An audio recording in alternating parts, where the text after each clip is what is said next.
everyone. Today we're going to look at the site of the Second Temple. It may not be as far as you think. It could have been right in front of us the whole time. But in reality, it's important to know which Second Temple we're talking about. After the Babylonian exile, Zerubbabel built the Second Temple on top of the ruins of Solomon's Temple, which was the first. In 19 BC, Herod of Rome renovated it. This was a major upgrade, but it was still considered the Second Temple because the temple rituals were still taking place during construction.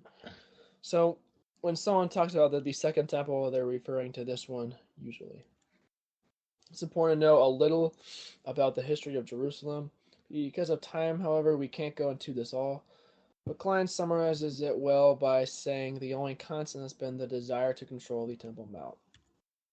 And so we can see that just with one site of the Temple Mount, it's overgone many changes and had many different owners. There are many archaeological layers. Luckily, we have some historical sources.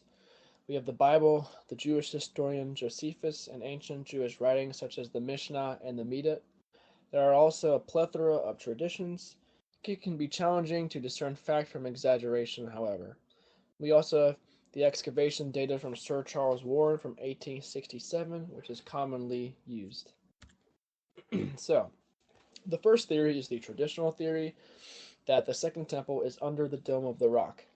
The foundation stone here would have been where the Holy of Holies was in the Second Temple. Many archaeologists and historians hold this view. The Temple Institute also has this view. Dr. Lean Rittmeyer has recently published a popular book about this theory. He looks at the Temple Mount first and then works his way into the temple and even the stone. He cites ancient sources such as Josephus, the Mishnah, and ancient Jewish and Muslim traditions. He claims that if the ancient Jews and Muslims believed the temple was here, then they are likely right. He also claims there is a large amount of evidence under the Dome of the Rock. The second popular theory places the Second Temple north of the Dome of the Rock, near the Dome of the Spirits. Dr. Asher Kaufman has proposed this theory. His view on what a cubit is affects his conclusion. He claims the foundation stone under the Dome of the Rock was actually used to proclaim lost items when they were found. So it didn't have anything to do with the Second Temple. This proposed location aligns the Second Temple with the Mount of Olives. This is where the sacrifice of the red heifer would take place, and it was important for the priest to be able to see the Holy of Holies. The third theory places the Second Temple between the Dome of the Rock and the Aqsa Mosque. And so this would be around Al-Qas, or the Cup. A prominent Israeli architect, Tuvia Sagiv, has proposed this view. He uses ancient sources that claim the Holy of Holies was located on Al-Qas and that a statue was actually built on top of it after Titus.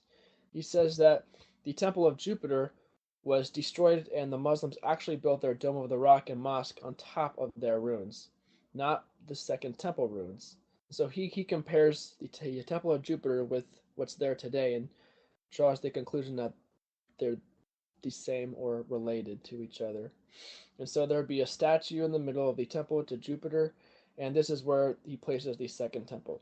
He also says the Second Temple would have been too high at the Dome of the Rock to receive water from the aqueduct that ran from the hills of Hebron to the Temple Mount. And so at this southern location, it would receive the water.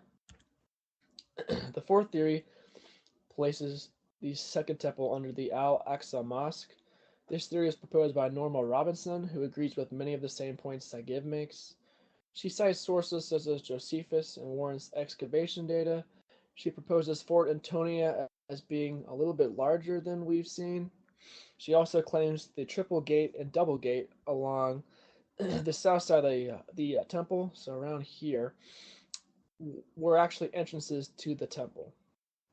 She believes there is much evidence at Ophel and the southwest corner of the mount to support her view. The last major theory places the Second Temple in the city of David on the Gihon Spring. This theory was proposed by Dr. Ernest Martin and recently has been written about by Bob Cornuck. Martin proposes that the whole Temple Mount was actually the foundation for Fort Antonius. So this is different from the traditional theory, which just places it on the corner. He claims that an exact reading of Josephus depicts the fort as being a huge structure that could hold 6,000 men. The height of the southeast corner was 450 feet above the deepest part of the Kidron Valley, which is here.